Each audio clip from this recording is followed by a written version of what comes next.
Potential and opportunities are perishables. Don't think you'll be noticed because you work hard. You have to communicate with clarity what your aspirations are, what you want, and pursue opportunities actively as they come.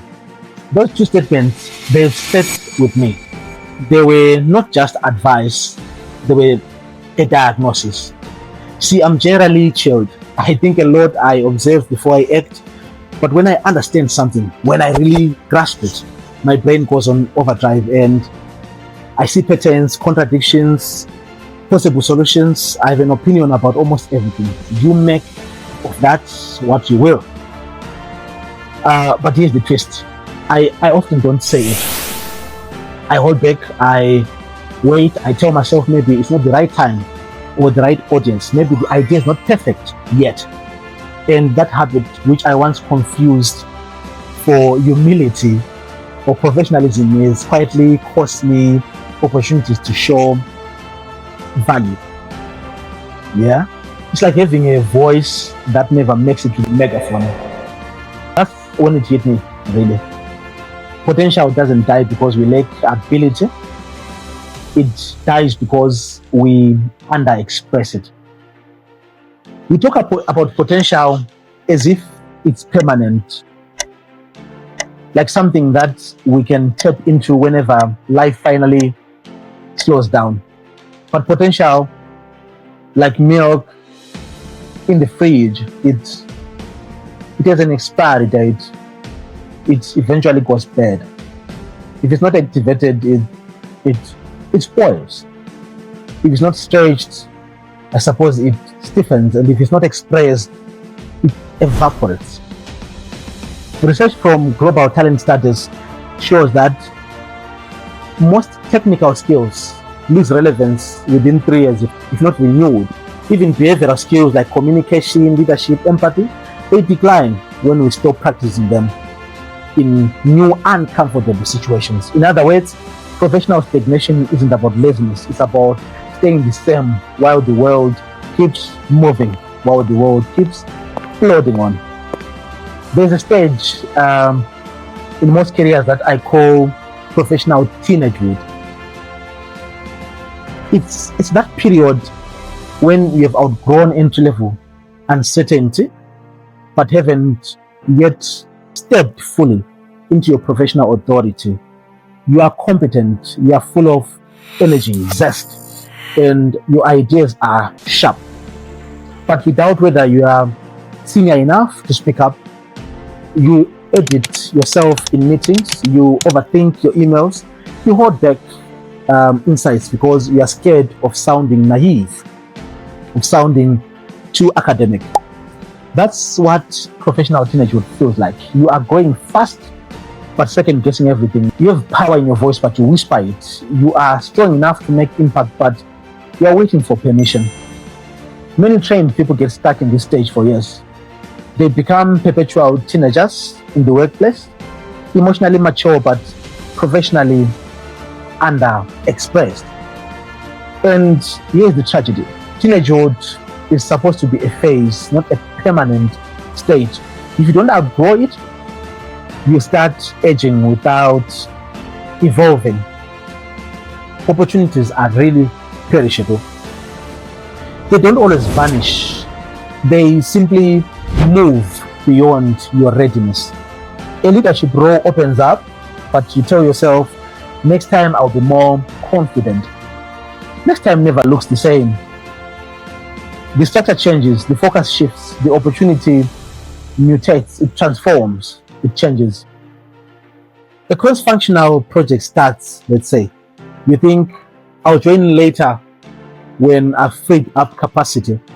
Later, the project becomes the organization's success story, and your name isn't part of it. How unfortunate. That's how potential decays. Not through failure, but through hesitation that is disguised as preparation. You don't lose the race because you were unqualified or underqualified for that matter. You lose because you didn't step onto the track to run with the rest. And that's where the second conversation hit me the hardest. Don't think you've been noticed just because you are a hard worker. If anything, some people say the harder you work, the more work you get, in fact. It's a bitter truth, especially in contexts like ours where humility is deeply cultural. You are taught that talking about your achievements sounds boastful, it sounds lofty, but silence in the workplace isn't interpreted as humility either. It's interpreted as satisfaction. Work doesn't speak for itself any longer, it waits for you to tell its story. That doesn't mean arrogance or self-promotion. It means clarity. It means having a narrative about your value and owning your ambitions unapologetically. If you don't name what you want, your organization can't align with it. If you don't communicate your contribution, no one else can amplify it. I've learned it the hard way. When I hold back what I think or want, I make it easy for the system to overlook me. Visibility is not vanity, it is strategy. So long as you are visible about things that matter, not just all the non-entities that you pursue or are good at. So how do we keep our potential fresh? It is through what I call career velocity, constant intentional motion across three fronts, let's say. One is capability. Keep learning, not just through courses, but through exposure and discomfort.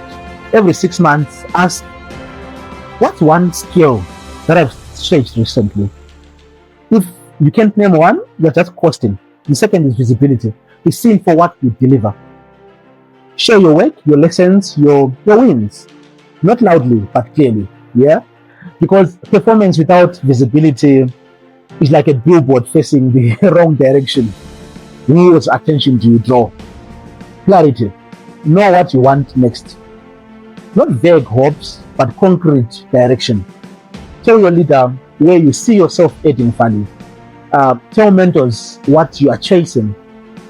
Chasing, I think, invites opportunity.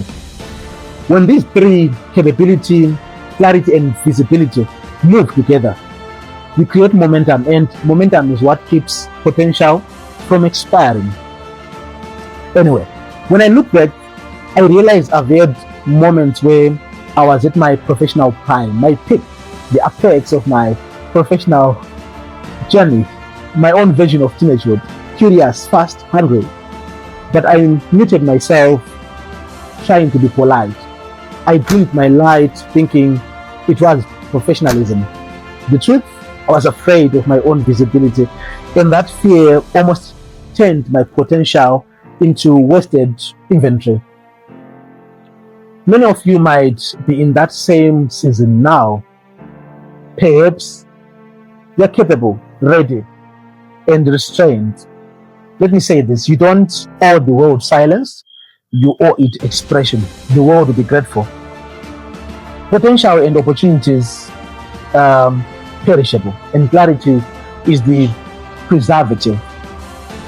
You don't lose potential overnight, you lose it one unspoken idea, one delayed application, one quiet meeting at a time. You think you are not ready for the next role, you can never be ready for the next role. You think you are not prepared for the interview, you can never be prepared for that interview. So here's the challenge: audit your skills and ambitions regularly, voice your goals with confidence, pair performance with visibility, and outgrow your professional teenagehood. Jeez, step into authority. Because unrealized potential isn't humility, it's a waste. Potential is energy, opportunity is timing, and expression, your voice, clarity, courage. It keeps everything alive. Keep your career in motion. I hope this was helpful. This has been People and Platforms. My name is Carlo-Marcel Dube, your host. Until next time, cheers.